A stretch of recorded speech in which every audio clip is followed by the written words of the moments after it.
Hello friends, তোমরা সবাই কেমন আছো? আমি খুব ভালো আছি। তো আজকে আমি জয়রামপুরে যাচ্ছি আর কি। তোমরা সবাই জানো আজকে জয়রামপুরে যাওয়ার দিন। তো আমি তো এবছর খুব এক্সাইটেড ছিলাম জয়রামপুর যাওয়ার জন্য। বাট আমি এসেছি একটু ভোরের দিকে, তো তখন পুরো অন্ধকার ছিল।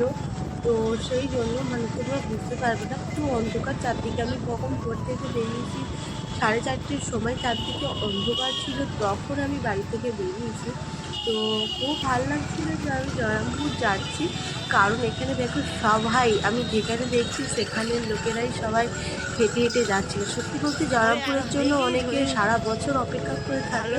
তো আমিও এবছর অপেক্ষা করেছিলাম জয়রামপুরের দিনটার জন্য।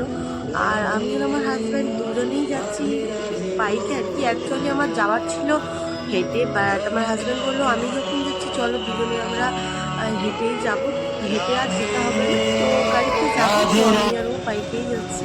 তো দেখো এখানে অনেক লোক প্রায় কাছাকাছি চলে এসছে, আর এত ভালো লাগছে না, সবাই পা ভিড়ে যায়।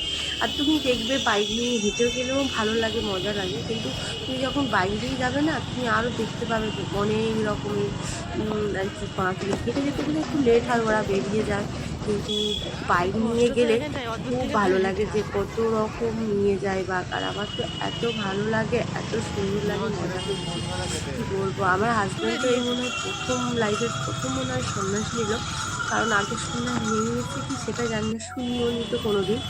তো এই প্রথম নিল। আর আমি চলে এসেছি কিন্তু জয়রামপুরের গেটের সামনে। তো এবছর, অন্য বছর আমরা ভেতরে বাইক রাখি, বাট এবছর বাইকটা ভেতরে ঢুকতেই দিল না পুলিশ। তো কী বিরক্তিকর একটা ব্যাপার, সেই বাইকটা রাখতে হচ্ছে সেই অনেক দূর রেখে দিয়ে আসতে হচ্ছে। আর অবশ্য কী করেই বা ঢোকাতে দেবে, এত ভিড় চারদিকে, দেখো না চারদিকে ভিড়, চারদিকে যেদিকেই তাকাচ্ছে সেদিকে গা গলানোর মতো জায়গা নেই, এত ভিড় এবছর। তো সামনেটা একটু খালি আছে, বাট মুখের ধারটায় প্রচুর ভিড়, আর প্রচুর ভিড়। আর এত ভালো লাগছিল এই ভিড় মাঝখানেও, কি বলবো। আর তোমরা কে কে আমার মতো এবছর গাড়িতে গেছে অবশ্যই কিন্তু কমেন্টে জানিও। আমার ইচ্ছা ছিল যাওয়ার, বাট যেতে পারিনি। হেঁটেটা কী হয়েছে সেটা কোনো ব্যাপার না, কারণ আমি তো জয়রামপুর যেতে পেরেছি, গাড়িতে বলো আর পাতে বলো, তো কোনোভাবেই তো গেছি। তো খুব ভালো লাগছিল, দেখো কত লোকজন হেঁটে হেঁটে। কিন্তু তোমরা সবাই জানো যে জয়রামপুর দেখতে মনে হয় যে সামনে, কিন্তু ভেতরটা অনেকটাই ভেতরে যেতে হয় হেঁটে হেঁটে। তো আমি এই ভেতরে হেঁটে হেঁটে যাচ্ছিলাম।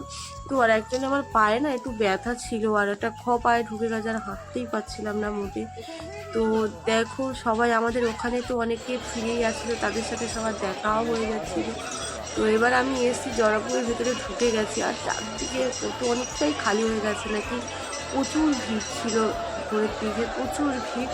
এখন যত বেলা হচ্ছে একটু খালি হচ্ছে। তো একদিক দিয়ে কী বলতো, খালি হচ্ছে ভালোই হচ্ছে, কারণ এই খালিটাও একটু জল ঢালতে পারবো। কিন্তু আমার তো দেখে মনে হয়নি খালি, কারণ লাইন যা পড়েছে, মাথা দেখে মাথা খারাপ হয়ে গেছে, কারণ এত লাইন, লাইন এদিক দিয়ে শেষ হচ্ছে, এদিক দিয়ে ভর্তি হচ্ছে, এরকম একটা ব্যাপার। তো দেখো চারদিকে লোকজন লাইন দিচ্ছে, আর আমাদের ওখান থেকে লোকগুলো তাদের সব যাওয়ার সময় রাস্তায় দেখা হয়ে গেছে, তারা সব চলে গেছে, আর আমরা এখন রাত সকালেতে এসেছি। তো এবার আমি আর আমার হাজব্যান্ড দুজনে স্নান করবো, করে আর লাইনে দাঁড়াবো ভিজে গায়ে। তো দেখো চারদিকে কত লোকজন ভর্তি, কিচকিচ করছে, সেটাকে বলে লোকজন। আর এত লোকজন এই জয়রামপুরের সময় দেখি যে কী বলবো। আর আমাদের তো প্রায় হয়েও গেছে, দেখো লোকজনের কী অবস্থা, চারদিকে লোকজন। আমাদের চান প্রায় কমপ্লিট, চান হয়ে গেছে। এবার আমরা পুজোটা দিয়ে এবার রাস্তার দিকে রওনা দেবো, কারণ আমরা বেরিয়ে যাব, আমরা মেলায় যাব না, অনেকের মেলায় ঘোরে, বাট আমি এবছর ঘুরবো না। আর আমি সত্যি এবছর কেন, আমি কোনো বছরই মেলাতে ঘুরি না, কারণ আমি যাইনি কোনোদিন ওদিকে মেলাতে। আমি জাস্ট জল ঢালি, ঢেলে নিয়ে বেরিয়ে আসি। আমি কোনো বছর আমার ছোটো থেকেই আমি কোনো বছর মেলাতে যাইনি। ঢেউপাড়ের মেলাটা নাকি অনেক বড় হয়, তো ওটার সামনেই, কিন্তু আমরা যাইনি। আমরা জাস্ট পুজোটা দিয়ে, পুজো দিয়ে আমরা বেরিয়ে গেছি, আমি আমার হাজব্যান্ড। তো এবার রাস্তা থেকে ফেরার পথে, তো ওই জন্য আর দেখবো রাস্তা থেকে কিছু কেনাকাটা করা যায় কি না। তো আমাদের বাড়ি একটা ছোটো পুচকি আছে, তোমরা অনেকেই জানো, তো তার জন্য কেনাকাটা আমাকে করতে হবে। তো সেই জন্য এবার অ্যাকচুয়ালি আমার পুজো দেওয়া হয়ে গেছে, কিন্তু আমার যা ফোন করে বললো যে নিজে একটু পুজো দিয়ে আসো না প্লিজ। তো তার জন্য পুজো কেনা হচ্ছে, একটু পুজো দেবো ও আমাদের ওটি তারা রওনার জন্য। তো তাই জন্য আমার হাজব্যান্ড পুজো কিনছে, ও ওদের পুজো দিয়ে এবার আমরা বেরিয়ে যাব। আর এদিকে আমরা তাড়াতাড়ি করছি, কারণ যদি কিছু দোকান থাকে, যদি কিছু কেনা যায়। তো আমি আর আমার হাজব্যান্ড দুজনে ঢোল দেখছিলাম, কিন্তু ঢোলটা এত দাম বলছিল। আমার হাজব্যান্ড বলছে তাহলে ঠিক আছে, দিতে হবে না, চলো অন্য কিছু কিনো মেলা থেকে। তো চলো বন্ধুরা, আমার এই আজকের ভিডিওটা তোমাদের কাছে কেমন লাগলো অবশ্যই কিন্তু কমেন্টে জানিও। তো টাটা সবাইকে, দেখা হচ্ছে একটা নতুন ভিডিওতে। যতক্ষণ তোমরা সুস্থ থেকো, ভালো থেকো, সবাইকে ভালো।